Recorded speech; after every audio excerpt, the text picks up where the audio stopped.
I had left that room went as far as Vicksburg, Mississippi. So a man getting ready to go into a white all-night cafe there on the corner of a street there in Vicksburg, and asked him if he could tell me if I was going in the right direction to get to Richmond. And this man acted the same way that a ward boy had in the corridor that I passed as I was going out of the hospital, like he could neither see me nor hear me. Actually, I walked right through the ward boy going out. But I was so determined to get back to Richmond that never even stopped me. And when this guy couldn't see me, then I realized that there was a vast change. Something was wrong, that these people could neither see nor hear me. The way that I know that it was Vicksburg, Mississippi, because 10 months after this experience, I came back through Vicksburg and recognized the white all-night cafe on the corner. Time and distance, as you and I comprehended in this room, simply does not exist, because simply by wanting to be heading back towards Richmond, apparently I was. And before I tell you about the most adventurous kind of out-of-body traveling, I want you to promise me that you'll come to visit me and say goodbye before you actually leave this world. There are occasional reports from people who experience another dramatic form of traveling, that they actually leave their body, zoom up above the Earth, and travel far into space and see the Earth down below. Dr. Carl Jung, the great Swiss psychiatrist, was an example of this phenomenon when he had his near-death experience in 1944 in a heart attack. At the beginning of 1944, I broke my foot, and this misadventure was followed by a heart attack. Extremely strange things began to happen to me. It seemed to me that I was high up in space.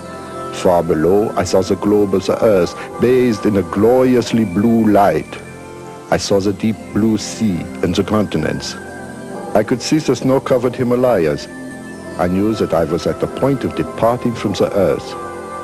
The sight of the Earth from this height was the most glorious thing I had ever seen. After a while in this situation, though, they become to realize that although they can see and understand perfectly what's happening, no one else is able to see or hear them. So they seem to undergo a state of turning inward of the sense of identity, if I could call it that. They become aware that this phenomenon they're experiencing has something to do with what we call death. And it's at that point that the more transcendental parts of the near-death experience tend to unfold. I have this pain, and I am in darkness. I cannot see anything. Then I cannot move hand, then I cannot move my body.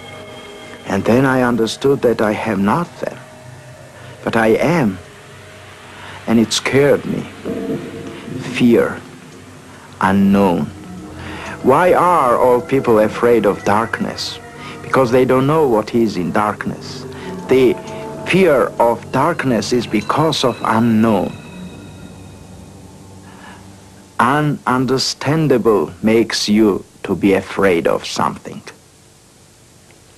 That's why I was afraid too. I was afraid of this darkness. I was afraid of being there. But more afraid was that I was somewhere without my body. But I was. And I was a scientist, you know. I worked on the idea of psychology and languages, you know. I learned physics, I learned chemistry, I learned many other physiologies, anatomy, and all it was based on dialectical materialism, historical materialism. And in my idea it was impossible to be somewhere without your body. Where is my main component, my life, my body?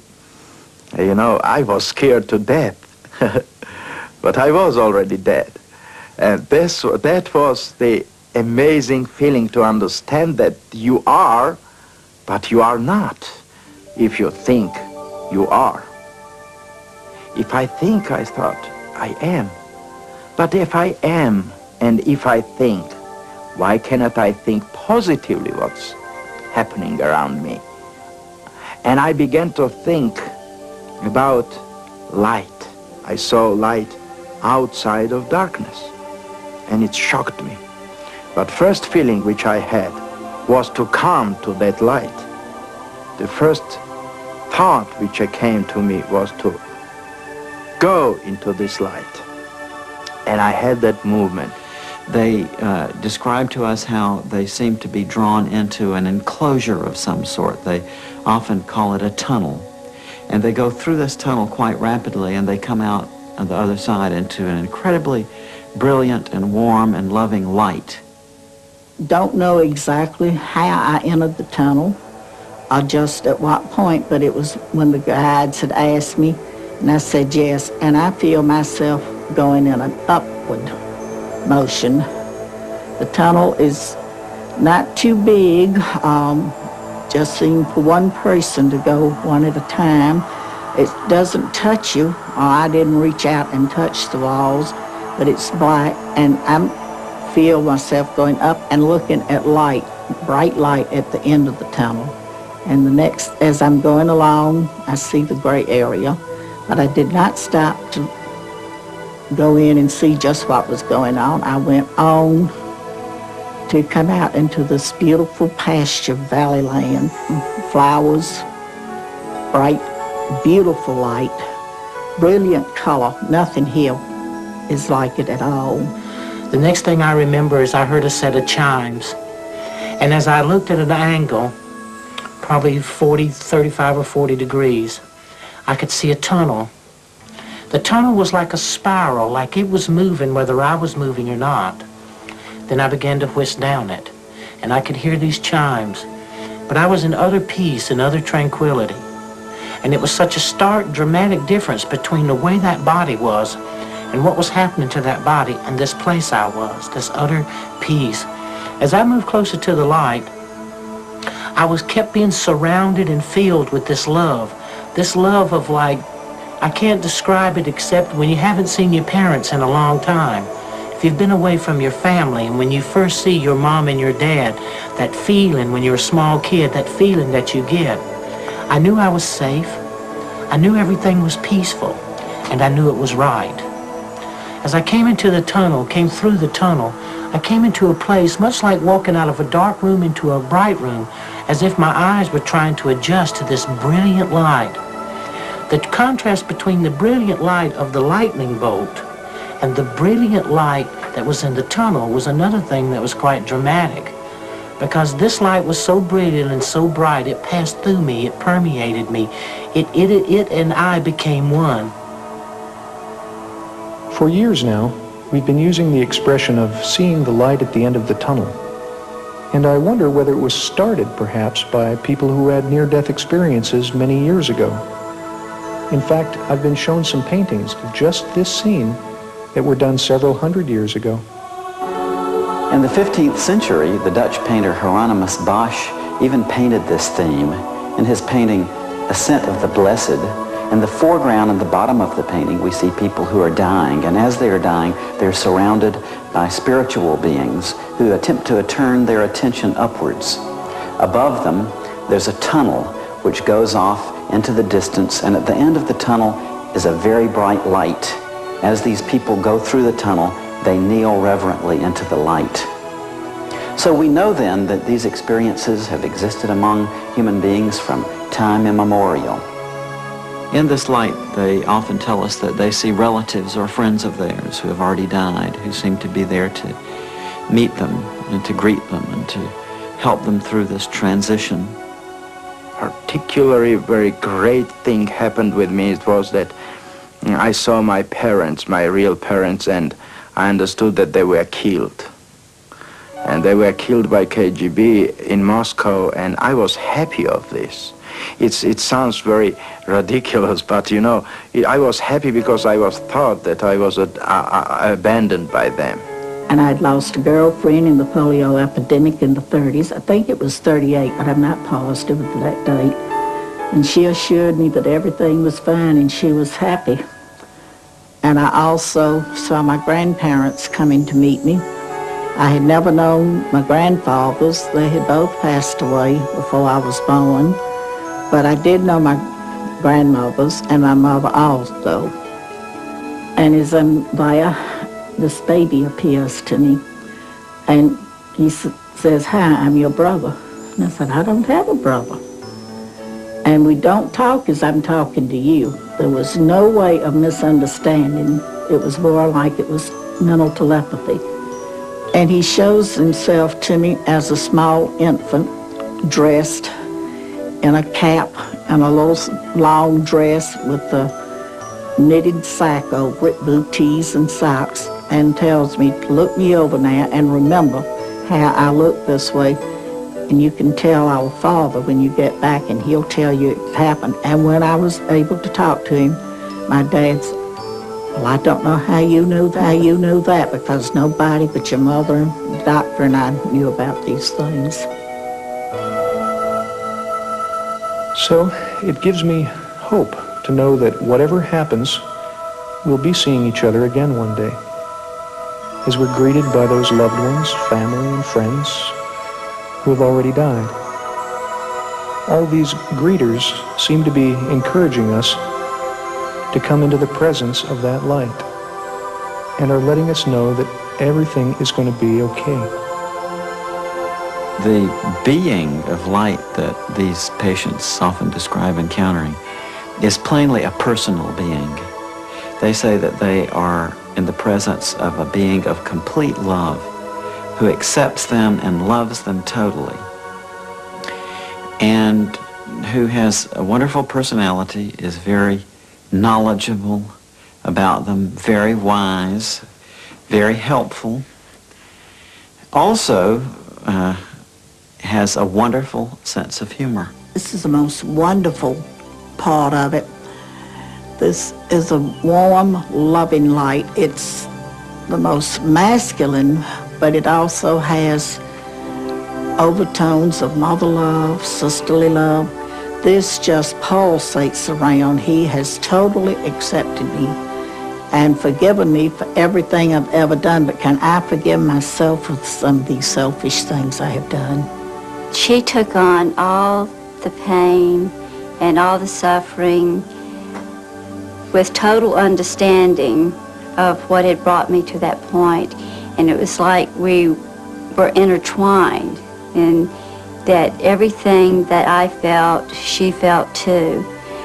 And there was this unconditional love, like most parents have for their children, that no matter how bad I might have been, or that I was totally loved and totally understood, because she understood the motivation behind what I did. There was this togetherness, this empathy that she had for me, and just wonderful love. And sitting there wondering what to do next, when suddenly that room became flooded with light. And then three things happened simultaneously, just like that. Something deep inside of the spiritual being sitting on the side of the bed looking at the corpse lying in the bed was told to stand up. You're in the presence of the Son of God. Out of that light stepped the most amazing being I have ever been in the presence of, the most powerfully built male I have ever seen. To my right, I saw a being coming toward me. In those days, I had never heard of the death experience or ever had it described to me, so I had no idea how to relate to it. Since then, I've heard people describe it as God or Jesus or Moses or lots of different names, a great angel. I believe that this being of light was my higher self, the greater part of me, looking at the part of me that just experienced this life. As this being, because this being, I was so comfortable with this being and so assured that only if someone knew themselves and knew the love of God in them, then they could have that same relationship with themselves. And it was as if this being had come to be with me. And now, once being in the presence of a being who knows everything about you, to know that he totally accepts you and totally loves you, I never wanted to leave this being again under any circumstance. Yeah, this is one of the most interesting parts of the near-death experience to me. These patients will tell us that in the closing moments of their life, often in the presence of this being of love who is with them, that they see a panorama before them which consists of every single thing that they've ever done in their lives, from the moment of their birth right through the time of their close call with death. And they say that they see it all simultaneously, not with the events in temporal sequence, but rather all display there at once in a way that they find very difficult to describe. As those hospital walls virtually disappeared, and I saw every minute detail of my life, seeing my own cesarean section birth through the 20 years that I had lived, because I was only 20 at the time. With the light, there is this panoramic view of my life. It starts with birth. It continues right on to where we are at this point.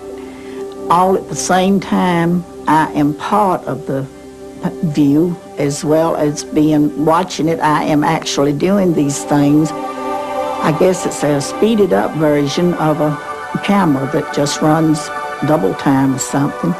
But I actually had the feelings of what was going on as I saw it, and also standing off to the side and being able to look around and look at the different things that went on at different times in my life. I saw all my life, but it's in that dimension which cannot be described. This was holographical view of being inside of your life and then being as a viewer, participating the play of theater which happening there.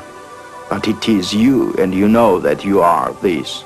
At Disney World, they have this Kodak ride where you sit in this seat and you go, there's this movie that surrounds you, and it makes you feel like you're a part of the action, and you can even get butterflies when there's a big drop or something.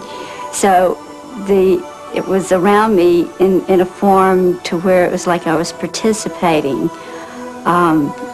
but it was participating in the mind or in thought, but it just seemed like a lifetime of pain happened in just a short period of time. If I had a panoramic view of my life, every feeling, every thought, every action, every deed, all at the same time. The same time. And as it started happening, I began to see how I affected the person that I had the encounter with, or the experience, whether it be me personally or whether it be someone else. And then how they were affected. How it was one step removed from us and how they were affected.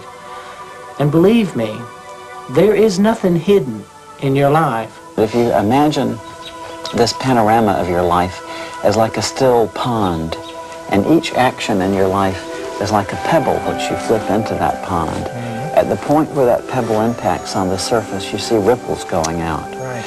But he said that as these ripples in this panorama impinge on others, then you can see the secondary effects going off from those people in the form of ripples. I see. So I think it illustrates how tied in we all are to one another in this life, how profoundly our actions and our feelings affect others. And of course, in this life review, we're made aware of that in a very profound way. Yeah. And people say, too, that it's not the events in your life that you would necessarily expect which get reviewed.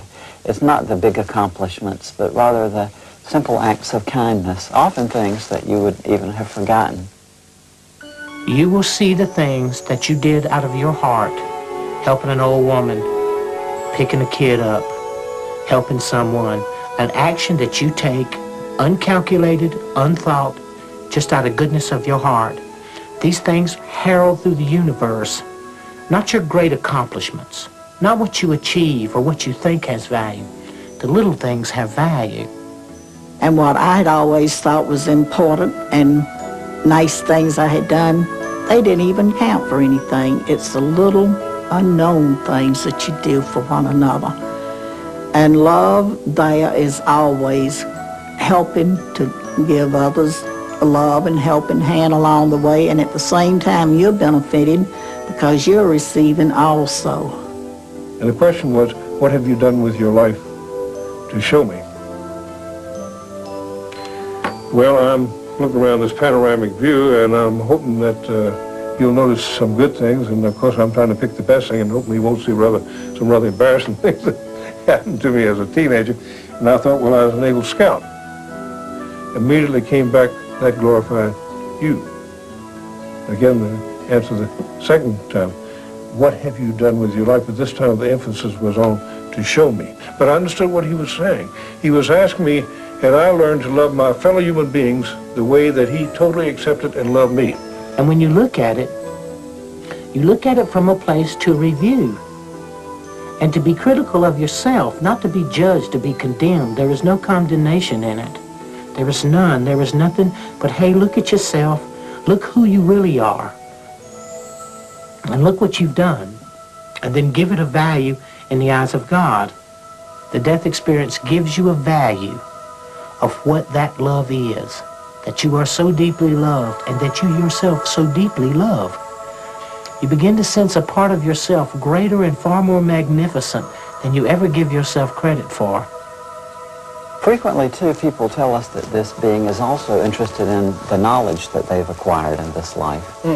If there is a scene in which one is seeking knowledge by taking a course or attempting to understand something, that this being comments in an almost offhanded sort of way, that even after we die, the process of learning goes on, and that what we learn here we can take with us to the next realm. People say that love primarily, and then in a secondary, almost grace note sort of way, that it seems to be the knowledge and the understanding we acquire. How interesting. After a time in this light, all of these people have to pay a return trip back. And it's very interesting that when they do, after having been in the presence of this being of love and light for a while, they literally don't want to come back. They resist the attempts very often made to send them back. I never wanted to come back. I wouldn't have traded, and I would not trade today. For the few moments that I got to spend on the other side, I wouldn't trade 20 of these lives. And when I had to come back, I came back dragging, kicking, and scratching because I didn't want to. And I'm told then, are you ready to go back? No, I want to go on to the City of Light. No, don't you want to go back? And I could hear my daughter and look back and see her and my husband. They were saying, bye, don't go, come back to us. Mama, I need you. Mom, come back. And they asked me again, are you ready to go? I said, no, but it seems that my daughter needs me, so I must go back. I really had no reason to go back except that I can remember my mother. And I know that I'd put her through a lot. I was a very accident-prone kid. And she used to say, if you ever die before I do, I'll never forgive you. My mother was so adamant about me not dying before she did. I think that's what first came into my mind. We are alive because of love.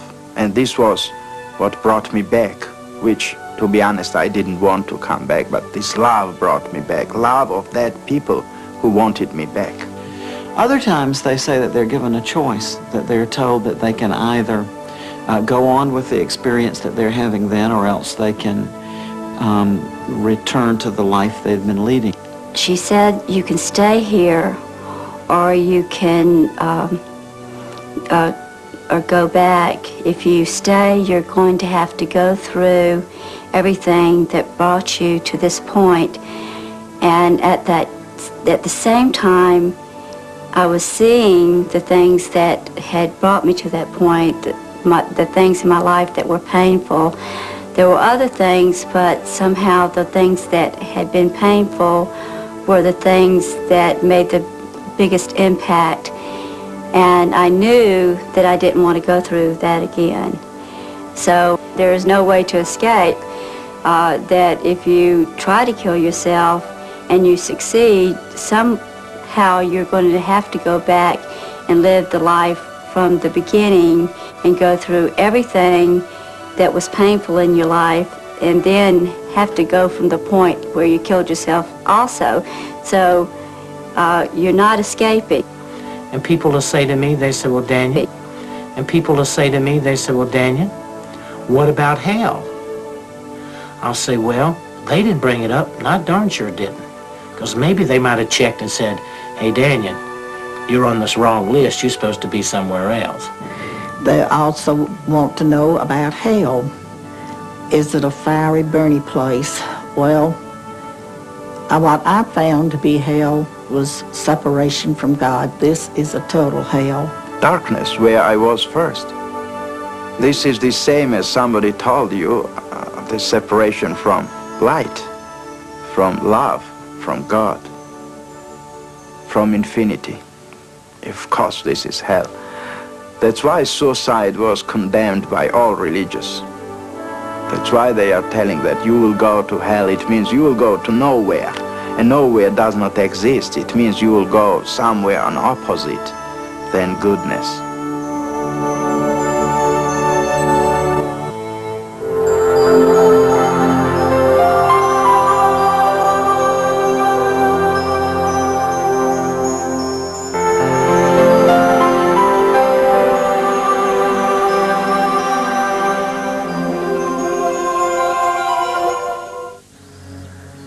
¿Y qué tal?